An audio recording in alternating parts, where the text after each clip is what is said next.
Hello everyone, I am पूजा पवन। मेरे YouTube channel रोजगार guide पे पर फिर से आप सभी का बहुत बहुत स्वागत है। दोस्तों, आज मैं आपके सामने फिर से लेटेस्ट वैकेंसी लेकर आई हूँ जो कि central council for research in yoga and naturopathy में आउट की गई है। वैकेंसी कैटेगरी वाइज क्या रहने वाली है, एलिजिबिलिटी क्या मांगी गई है, कौन से एज ग्रुप के लोग अप्लाई कर सकते हैं, लास्ट डेट क्या रहने वाली है, सैलरी क्या मिलने वाली है, अप्लाई कैसे करना है, सिलेक्शन प्रोसीजर कैसा रहने वाला है, इन सारी चीजों के बारे में डिटेल में वन बाय वन डिस्कस करेंगे। वीडियो शुरू करने से पहले अगर आप मेरे चैनल पर फर्स्ट टाइम हैं तो चैनल को सब्सक्राइब कर लें ताकि हर आने वाली नोटिफिकेशन आप तक आए। फ्रेंड्स, इस वैकेंसी से संबंधित लिंक इस वीडियो के डिस्क्रिप्शन में दिया गया है। जैसे ही आप लिंक पर क्लिक करेंगे आपके सामने ministry of Ayush government of India की वेबसाइट ओपन होकर आ जाएगी, जहां पर आपको होम पेज पे वैकेंसी पर क्लिक करेंगे तो यहाँ पर डिटेल्स आपको फर्स्ट नंबर पे मिल जाएगी। यहाँ फर्स्ट नंबर पे इंग्लिश में, यहाँ पर हिंदी में डिटेल्स दिया गया है, तो जिससे मैंने डाउनलोड कर लिया है। तो देख लेते हैं क्या डिटेल्स इसमें दी गई है।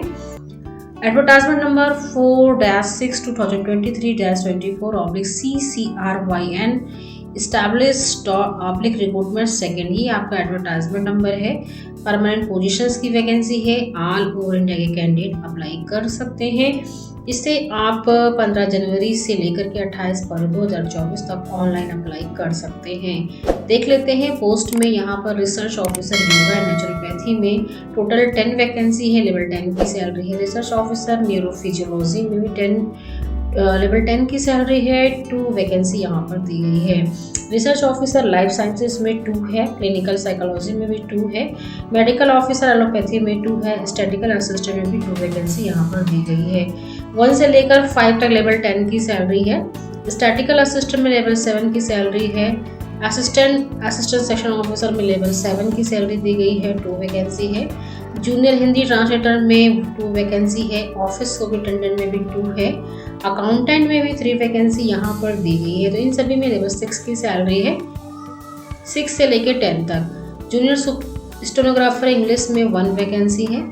लेवल 5 की सैलरी है, जबकि मल्टीटास्किंग स्टाफ में भी 2 वैकेंसी लेवल 1 की सैलरी यहाँ पर दी गई है। टोटल 32 वैकेंसी यहाँ पर दी गई है। एसेंशियल क्वालिफिकेशन की बात करें तो research officer yoga and naturopathy में अगर आपके पास पीएचडी योगा नेचुरोपैथी में है या PNYS and MD yoga naturopathy में है या PhD है या MSc योगा में है या PhD योगा में है या योगा थेरेपी के टॉपिक से आपकी PhD है तो आप इस कोर्स के लिए अप्लाई कर सकते हैं। 40 ईयर्स एज लिमिट दी गई है। Age relaxation government of India rules के हिसाब से फॉलो होगा। रिसर्च ऑफिसर न्यूरोफिजियोलॉजी में MBBS एंड MD या PhD फिजियोलॉजी में मांगा गया है। लेवल 40 ईयर्स एज यहाँ पर भी दी गई है। रिसर्च ऑफिसर लाइफ साइंसेज में अगर आपके पास MBBS एंड MD या PhD इन बायोकेमिस्ट्री, इम्यूनोलॉजी, मोलिकुलर बायोलॉजी या साइटोजेनेटिक्स में है या MSc PhD इन बायोकेमिस्ट्री, इम्यूनोलॉजी, मोलिकुलर बायोलॉजी या साइटोजेनिक्स में तो अप्लाई कर सकते हैं। रिसर्च ऑफिसर क्लिनिकल साइकोलॉजी में MBBS एंड MSc या MPhil या PhD क्लिनिकल साइकोलॉजी या न्यूरोफिजियोलॉजी में मांगा गया है। नेक्स्ट पोस्ट है रिसर्च ऑफिसर क्लिनिकल साइकोलॉजी में। अगर आपके पास MBBS, MSc या MPhil या PhD क्लिनिकल साइकोलॉजी में या न्यूरोफिजियोलॉजी में है या MA, MSc, PhD clinical psychology, neurophysiology में है तो भी अप्लाई कर सकते हैं। मेडिकल ऑफिसर एलोपैथी के लिए आप MBBS के साथ में इंटर्नशिप मांगा गया है। कम 3 साल का एक्सपीरियंस यहाँ पे हेल्थ केयर इंस्टीट्यूशन से मांगा गया है। बात कर लेते हैं स्टैटिकल असिस्टेंट के लिए। यहाँ पर मास्टर डिग्री स्टैटिक्स में या मास्टर डिग्री किसी भी सब्जेक्ट में होना चाहिए, लेकिन आपका मास्टर डिग्री में मैथ या इकोनॉमिक्स, कॉमर्स आपका एक सब्जेक्ट होना चाहिए स्टैटिक्स के साथ में। ये आपके पास ग्रेजुएशन स्टैटिक्स के साथ में या मैथमेटिक्स में है तो भी आपके पास स्टैटिक्स एक सब्जेक्ट होना चाहिए। साथ ही कम से कम 3 साल का एक्सपीरियंस आपके पास होना चाहिए। 30 ईयर की एज यहाँ पर दी गई है। Age relaxation for government of India rules के हिसाब से सभी पोस्ट पर फॉलो होगा। असिस्टेंट सेक्शन ऑफिसर के लिए ग्रेजुएशन मांगा गया है। जूनियर हिंदी ट्रांसलेटर के लिए मास्टर डिग्री हिंदी में या इंग्लिश में मांगा गया है। साथ ही आपका ग्रेजुएशन लेवल पे इंग्लिश एक कंपल्सरी सब्जेक्ट होना चाहिए।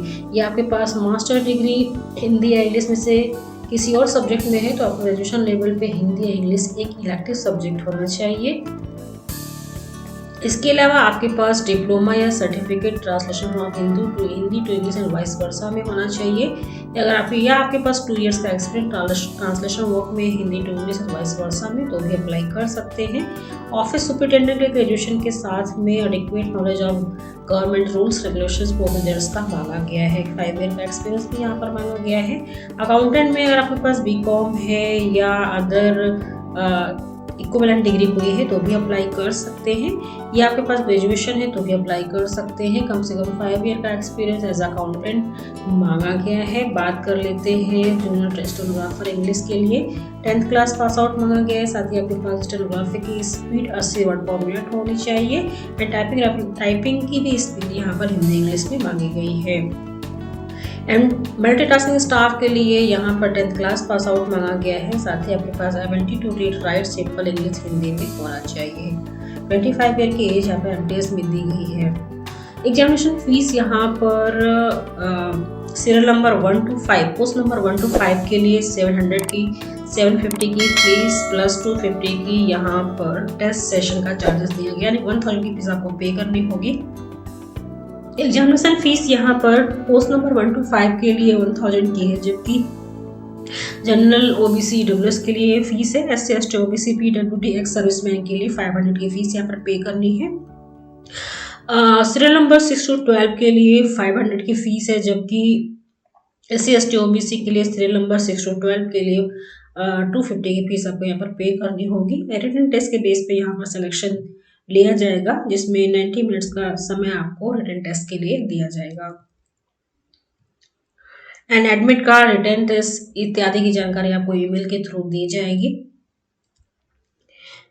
तो फ्रेंड्स, यहाँ पर वेबसाइट पर ऑनलाइन अप्लाई करने का लिंक जल्दी ही एक्टिवेट हो जाएगा, तो इस वेबसाइट पर विजिट करके आप ऑनलाइन अप्लाई कर सकते हैं। वीडियो को लाइक करके आप इसे अपना प्यार दे सकते हैं। ज़्यादा से ज़्यादा शेयर करें ताकि जिसको इसकी ज़रूरत है उसको इसका बेनिफिट मिल सके। Thank you.